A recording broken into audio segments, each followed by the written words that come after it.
Alright, let's get started on making these bloomers. Hopefully, yeah, wow, God, yeah, we got a mess. So we're going to clean this right here up.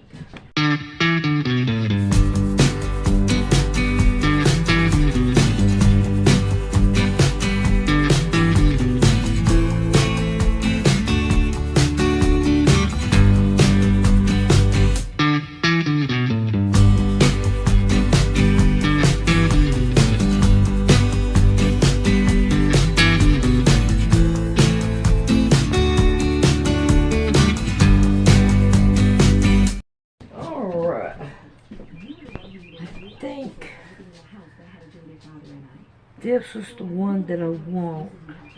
Or is it this one? Let me go get her dress and find out. Alrighty. This right here is the main color. I think I ought to make the panties out of this right here. So it's that way that they will look good together. Alright, here we go. That, and I'm going to turn it like this.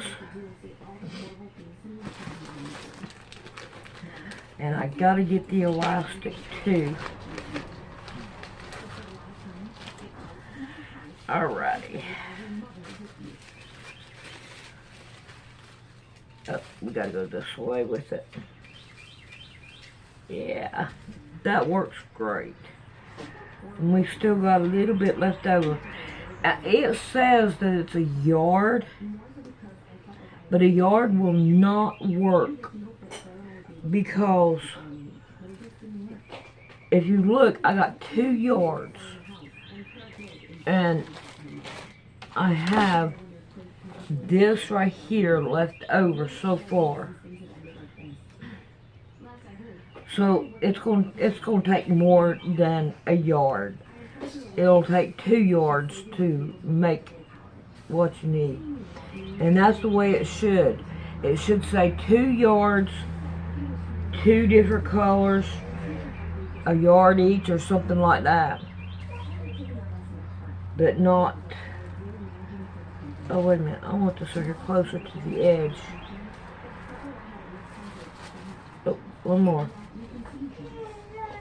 There we go. That, yeah, I believe that's what it should say and not just a yard. Because it takes more than a yard. But we have it okay. We did it. Alright, now move all this right here out of the way. And that, you know what, that also goes for insider homes too. I mentioned that a few months back. I remember thinking about it, thinking, man, you imagine if one of these things snapped, if one of these beings was in a rural community, any community, and snapped and decided it wanted to go see how many human beings it could kill in one night. You imagine what that death toll would be? They'd go right through the wall of any house and start popping heads like pimples in seconds, house to house to house to house, one being. But they don't, right? So take note of that, they don't.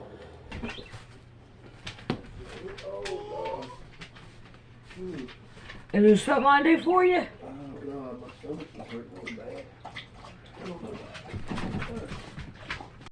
But there is other shit, there is other crazy, scary shit going on the planet, that's a fact. It doesn't necessarily include these beings, right? That's a whole other topic. Alrighty. According to this, a medium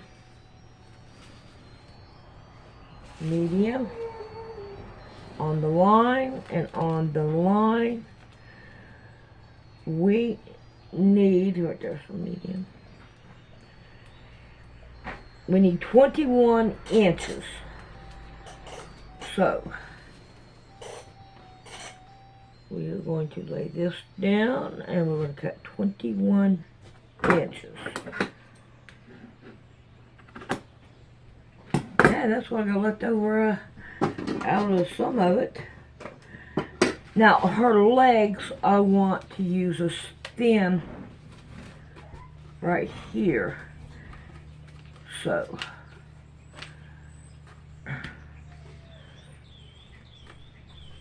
there we go. And it is 11. So according to that, her legs, I need 11 twice. Okay, come on. Work the way I'm gonna need you to.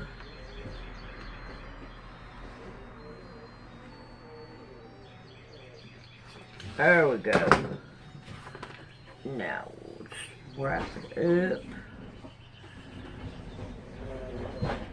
and give it a pin.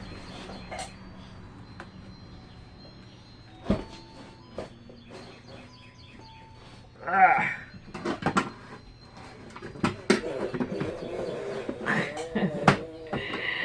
I hear you in there.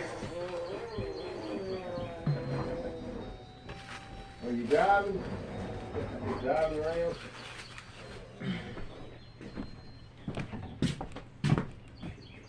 Alright, we want to get started on making this right here. Now, we need to make sure that we know which is the back and which is the front. So, this is going to be the back. So I'm going to take and I'm going to snip off the corner of this to make sure that I know which is which. Oh, come on, don't do that.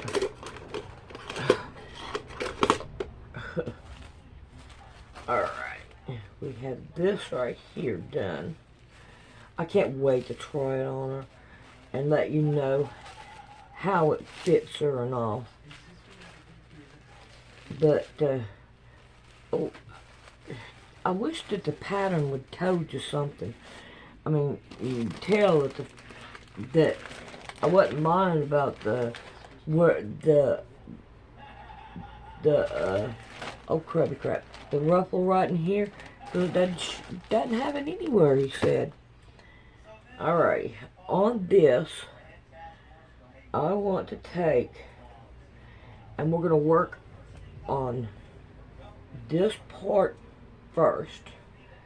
So we're going to roll it up, and I have 11 inches, I think it was, and we're going to just roll it down. Anyway, thanks for sending that in. I'm glad you made it out of there all right. And I am super, super glad if you keep going back out there too, right? Just don't go against your gut instincts. Ever. Alright, what do we got? One more. Gotta get my ass in gear. Hair-raising hunting walk is the title of this one. Hello, Steve. How are you, my friend? Good.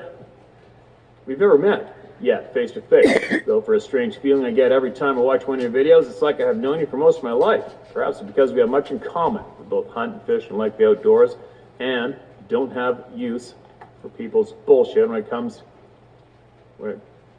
our way. Awesome. I'm certainly with you on that.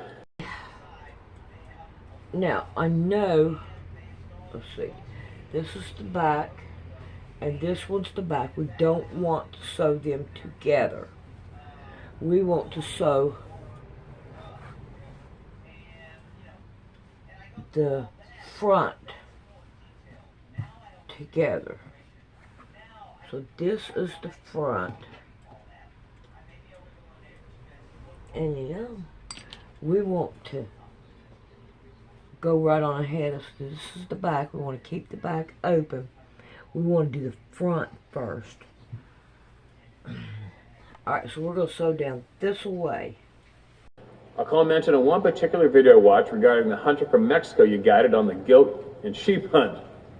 That was a lengthy comment, but if you have read it or not, it may express a little something of myself and a bit about my life experiences. No, I wouldn't have read it. Sorry, man. What we want to do is do the elastic. So we're going to go down and do the elastic. All in terms of what's non-life-threatening by the actions we take and moving forward without pushing the panic button in a situation many, many miles back in the woods. We make the right decision without any thought of negative impact by using our common sense, judgment that, as hunters, deems us a very hardy group of highly skilled, knowledgeable people. We all have common stories, and yours was, as I say, was not much different than mine. Moving on to the story, I wanted to share with you and everyone else who has the pleasure, or not, but are fascinated, intrigued by the stories read through the emails you receive. Now we want to put the back elastic in. I shouldn't have stopped, but I did. Well, Rick don't feel too good, so I can't complain. I wished he felt better, but he didn't. He don't. Something's wrong with his stomach again. Don't know what it is.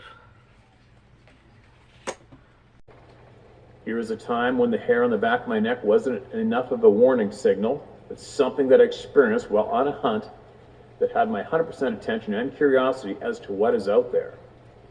It was an early fall day on a mule deer hunt with a few hunting friends of mine.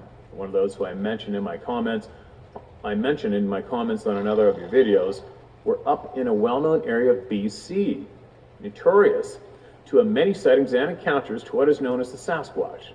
I've hunted in this area quite extensively in the early days of many trips into the outdoors and in pursuit of an animal to harvest for sustenance to fill my freezer. It was on a particular walk through a watershed, a walk up an overgrown logging road that took me through all aspects of a wooded forest that put every hair on my body up in the air. I had my 30-06 in hand and my shotgun over my shoulder with me, so I wasn't in any situation that called for a little extra firepower should I run out of ammo with, say, a bear or any other animals. Not that I'm a bad shot, just a safety backup. This particular logging road had caught my eye numerous times while traveling north up the main line of Harrison Lake. Oh, that neighborhood. The Morris Valley Road was a spur road that went west, northwest off the main line called Cartwell Creek Forest Service Road. There's a sign that marks the creek as you cross over it on the main line. It's on a slow bend in the road and almost has the real eerie feeling about it just driving by the turnoff I was about to walk up. This always had the hair on my neck stand up every time I'd driven by it.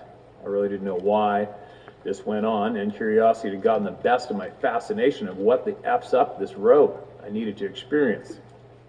Now, I don't know what your knowledge is in this area or even on the particular creek and road I was about to walk up, but this walk had me almost scared shitless before I even took one step up this road. I even stopped dead in my tracks at the start of it, looking into the dark, almost tunnel-like forest right at the start, setting off the internal instinctual alarm that told me either I'm crazy or just plain crazy as to why I wanted to go up this damn road alone on foot, but at least I had firepower. I had plenty enough shells, not only in the odd 6 and shotgun, but as well in my pockets for backup. I don't know why I did this. I didn't ever question it. Maybe it was just hunter instinct and something were the action necessary. Whatever the case, it started in through the overgrown entry onto a road that was so eerie every single step of the way for me.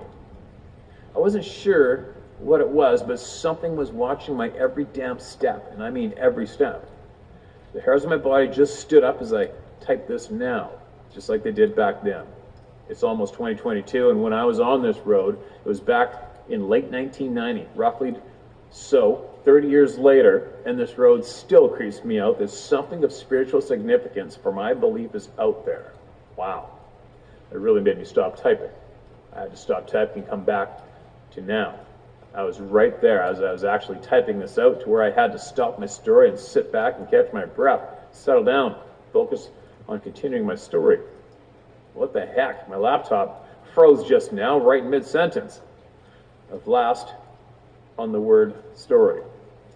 Okay, now this really is effing creepy. My laptop is running like it's way too hot and has never been like this at all. I'm going to stop here and we'll send this to you as an unfinished story for now. This is way too weird and creepy for me, holy shit. End of story. Alright, well that was a different one, especially the ending.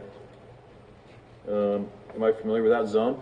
I've guided I was guiding bears down towards Harrison, but I came from Pemberton route, Mount Currie.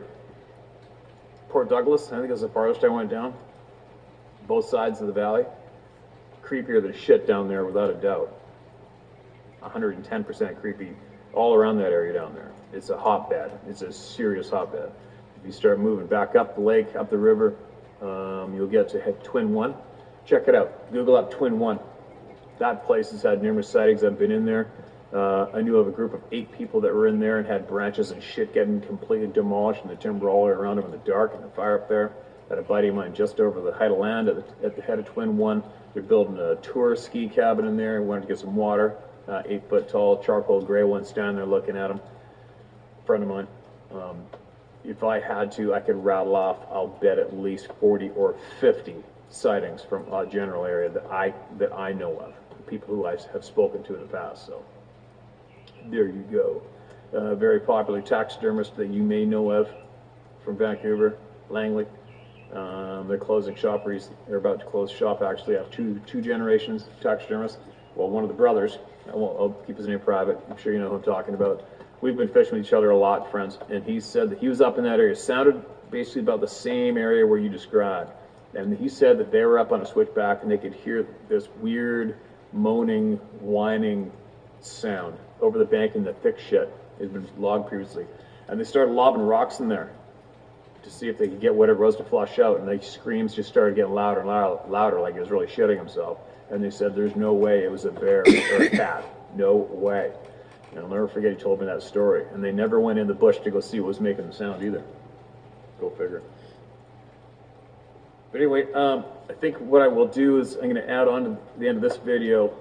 Oh man, I'm away from the computer. There's an 18-year-old young man hunter who sent us a video of him hunting alone, I believe, and he's worried that nobody would believe him because of his age. There's no age limits here, my man. And I will share the video that you sent me. Do I know what that sound is? Nope. No, I don't. And my advice to you would be too, as I tell everybody, go with your gut instincts, man, all right? Go with your gut instincts. If you feel the slightest bit of nervousness when you're hunting there, possibly try not to go alone. But if you're going to go alone, I mean, I've always gone alone since I was 12. 13, I've gone alone. So I can't really tell people not to do it. But if you persist in going hunting there by yourself, man, you go with your gut instincts, all right? If you feel too nervous, something doesn't feel right, you get the hell out of there and get home, all right? Make sure you do that if you're going to keep on going there. And I'll share the video that you sent with me. And unfortunately, I can't share the email because I don't have it. Maybe I do. No, I don't have the internet right here. I can't even look it up on my phone. Shit. All right, so there you go. I'll leave that with you guys. This video that this young man sent in from Ohio, I believe, if I remember correctly. And then tomorrow I will continue to share more videos and more audios that have been emailed into us to share with all of you through me, all right? If I wasn't so nervous saying, oh my God, I gotta hurry, probably would have got done a whole lot quicker. But what can I say? So, oh, they look so cute. They are so cute. Alright, let me go get the dress and we'll put it with it. Well, I got a dog right there. Here you go. So, here it is. And I think it'll work out pretty good. I hope it fits her. I'm going to try it on after she gets up from her nap. But right now, she is taking a nap. Alright, we'll see you later.